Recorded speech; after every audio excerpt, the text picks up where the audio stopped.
My girlfriend thought it'd be funny to put a "will work for food" sign on my back at a family barbecue. I laughed it off, then quietly left. The next morning, she woke up to a moving truck outside. For the last 6 months, my life has been in a state of controlled demolition and reconstruction. I was laid off from a senior logistics manager position I had held for 15 years. It was a good job with a great salary, but the company downsized and my number came up. Instead of immediately jumping back into the corporate grind, I decided to bet on myself. I took a portion of my severance and started my own logistics consulting firm, working from a home office I set up in my spare bedroom. The work is hard, the hours are long, and the income, for now, is a fraction of what it used to be.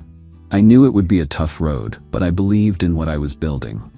My girlfriend of 4 years, Sarah, did not share my optimism. She had grown very comfortable with the lifestyle my old salary provided. The nice dinners, the weekend trips, the easy spending. My new reality as a startup founder was not nearly as glamorous.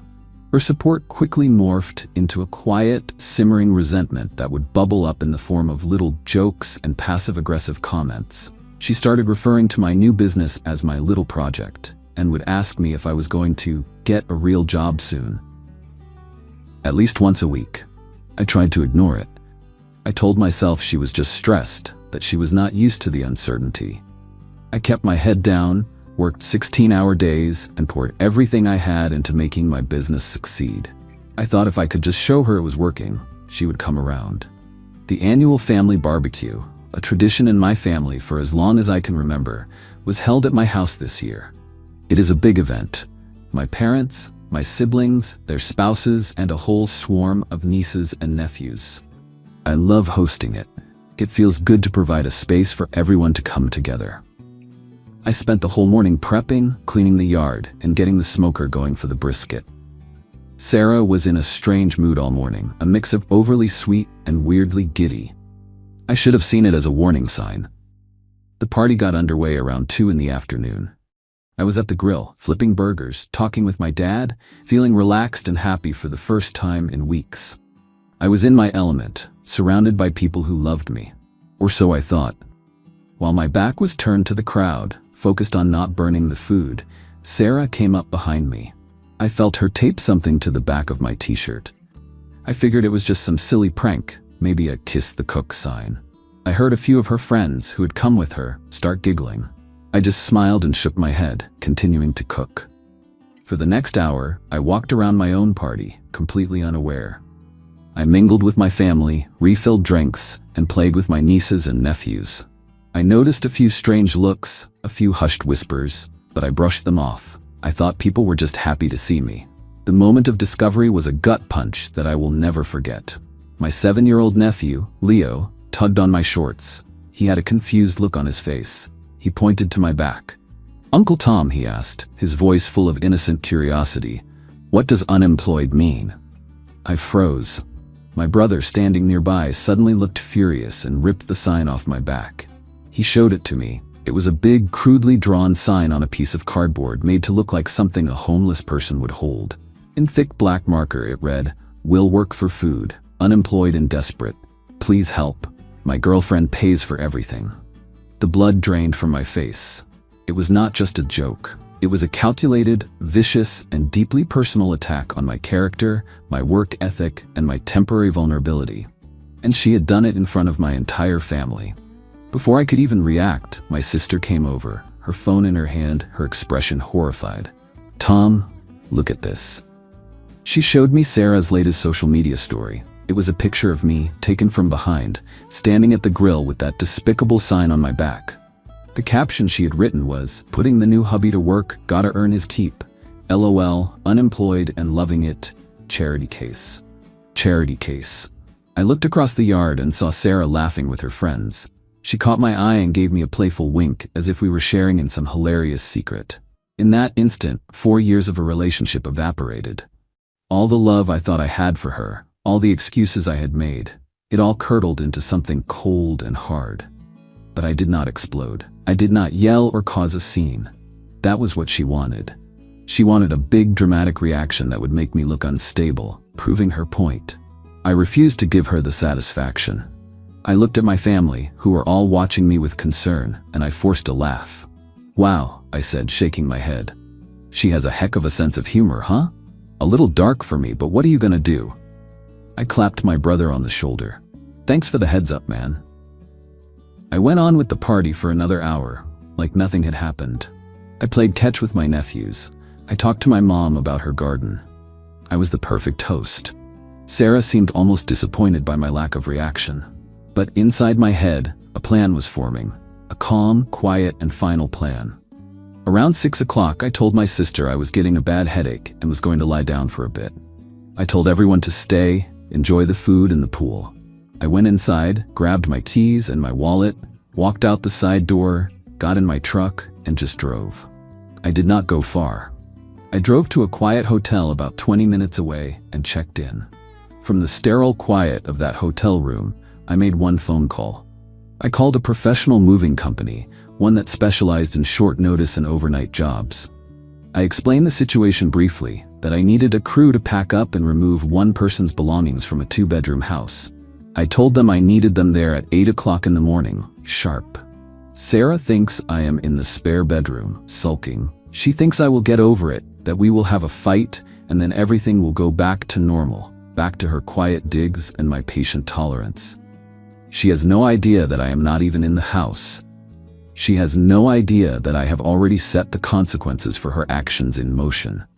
She thinks she humiliated me. She is about to learn what true humiliation feels like. When she wakes up tomorrow, her entire life with me will be packed in the back of a moving truck. Update 1. The next morning, I was parked down the street from my own house at 7:45 a.m., sipping a coffee from a gas station. I watched as the large moving truck pulled up to the curb right at 8 o'clock, just as I had requested. I walked up, met the crew leader, a big guy named Frank, and used my key to let them into the quiet house. Sarah was still asleep in the master bedroom, completely oblivious. I had prepared a detailed, itemized list for Frank and his team. It specified exactly what was to be packed. All women's clothing and shoes from the master bedroom closet, all personal items from the master bathroom vanity, the entire contents of the spare bedroom that she had converted into her office, and several boxes clearly labeled Sarah in the garage. I was being meticulous. I did not want any accusations of theft or damage. The crew was professional, moving with a quiet efficiency that I appreciated. They started in the spare room.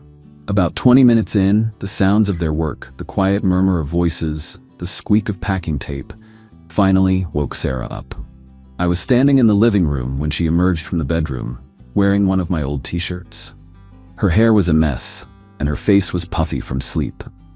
She saw the 2 movers carefully wrapping her computer monitor in a moving blanket and froze. Her expression shifted from sleepy confusion to pure, panicked disbelief.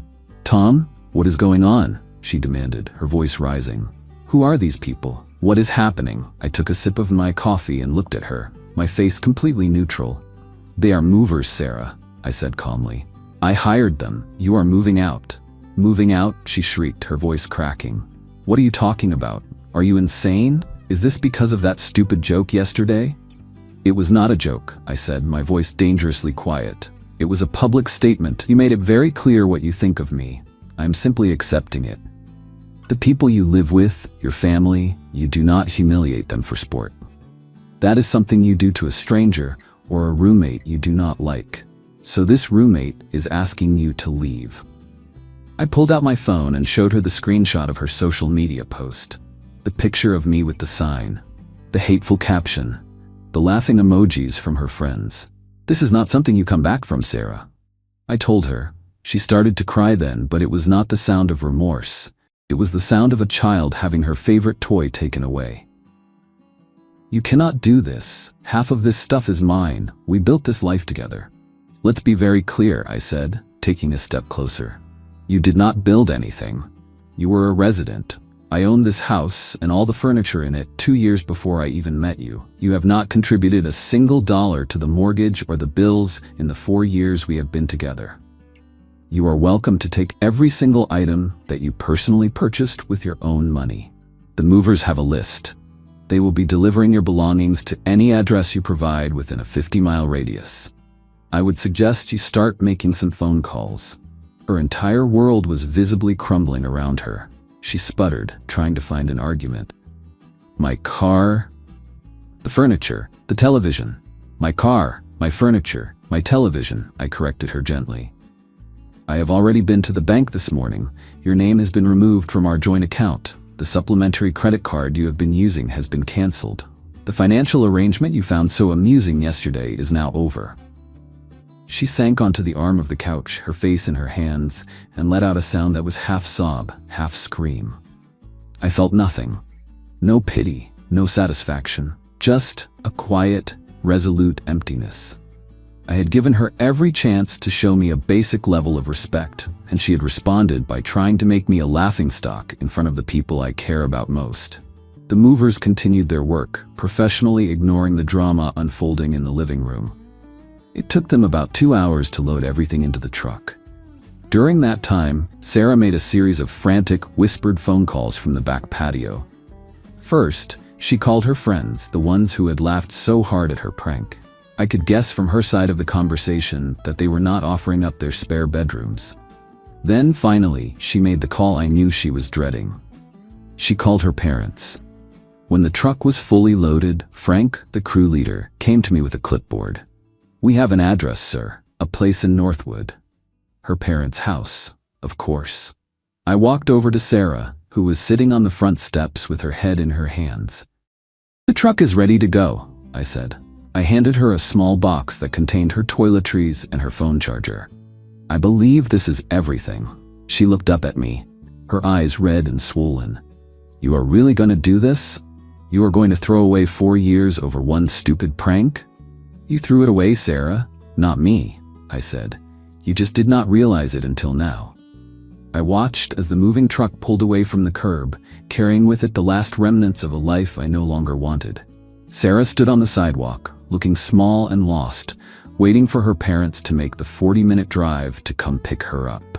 I went back inside my house, closed the door, and for the first time in a very long time, I was truly home. Final update. It has been 3 months since the day of the barbecue. The silence in my house was the first thing I noticed. For years, it had been filled with the noise of Sarah's life. Her music, her endless phone calls, the television shows I had no interest in. Now, all I could hear was the quiet hum of the refrigerator and my own thoughts. It was a strange and wonderful peace. The fallout from my decision was swift. My family, of course, called me immediately. My mom was worried, thinking I had acted rashly. My dad was quietly furious on my behalf. I sat them both down and calmly explained everything, not just the prank at the barbecue, but the constant, subtle erosion of respect over the past year. I showed them her social media post. When my mom saw the caption "charity case," her worry turned to a cold anger I had rarely seen in her. They understood. They did not see my actions as revenge. They saw them as self-preservation. Sarah's attempt at a smear campaign was clumsy and ineffective. She and her friends posted their usual vague complaints about toxic men and crazy exes. It did not work. Too many people, my entire family, had witnessed the prank firsthand. The story that spread through our mutual circles was not the one she was trying to sell. The story was about a woman who publicly humiliated her partner and was shocked when he finally stood up for himself. About a week after she moved out, I received a certified letter from a lawyer. It was a list of demands. She was claiming half the value of the furniture, compensation for emotional distress, and demanding I continue to make the payments on her car, which was also in my name. My response was simple. My lawyer sent back a package containing a copy of the deed to my house, which was dated 2 years before I met her. It included bank statements showing I had paid for all the furniture from my personal account. It also included a detailed accounting of the nearly $10,000 she had charged to my supplementary credit card over the past year for non-essential items. Finally, it included a copy of the social media post she had made. The letter concluded by stating that if she wished to pursue the matter, we would be happy to see her in court, where we would be filing a counterclaim for the money she owed me and for defamation of character based on her social media posts. We never heard from her lawyer again. The biggest consequence for her, however, was financial. Without my income supporting her, her entire world collapsed. She could not afford her car payments, so I gave her a choice: refinance it in her own name, or I would sell it. Since no bank would give her a loan, I sold the car, paid off the remaining balance of the loan, and mailed her a check for the difference, which was a little under $1,000. She is still living with her parents. I hear bits and pieces through the grapevine. She had to get a 9-to-5 job in customer service. Her influencer dreams are dead. Her friends, the ones who laughed at her cruel prank, apparently stopped coming around once she could no longer afford to go out for expensive dinners. Humiliation, it turns out, is not so funny when you are the one living it. The most satisfying part of this whole ordeal, however, has nothing to do with her. It has to do with me. That layoff, which felt like a failure, turned out to be the best thing that ever happened to me. Free from the constant stress and financial drain of my relationship with Sarah, I was able to pour all my energy into my consulting business. 2 months ago, I landed my first major client, a regional shipping company that needed a complete overhaul of their logistics network. It was a massive contract, more than I had dared to hope for. Last month, I landed another one. My little project is now a legitimate, thriving business. I have already hired my first employee. I am working just as hard, but now it is for myself. The success is mine. The respect is mine. I hosted another barbecue at my house last weekend. It was not a big family affair, just a small get-together to celebrate the new business contracts. My parents were there, my siblings, and a few of my closest friends. The atmosphere was light and happy. We talked and laughed, and no one made any jokes at my expense. As I stood at the grill wearing a simple, comfortable t-shirt, my dad came over and stood beside me. He just watched me for a minute, then he clapped me on the shoulder. "You know, Tom," he said, "I have not seen you look this happy in years. It is good to have you back." He was right. I had been gone for a long time, lost in a relationship that was slowly erasing me. The prank, as cruel as it was, did not destroy me. It saved me. It forced me to see the truth and act on it. Sarah thought she was putting a sign on my back that said I was worthless. What she really did was give me a sign that said it was time to move on. And for that, I suppose I should be grateful.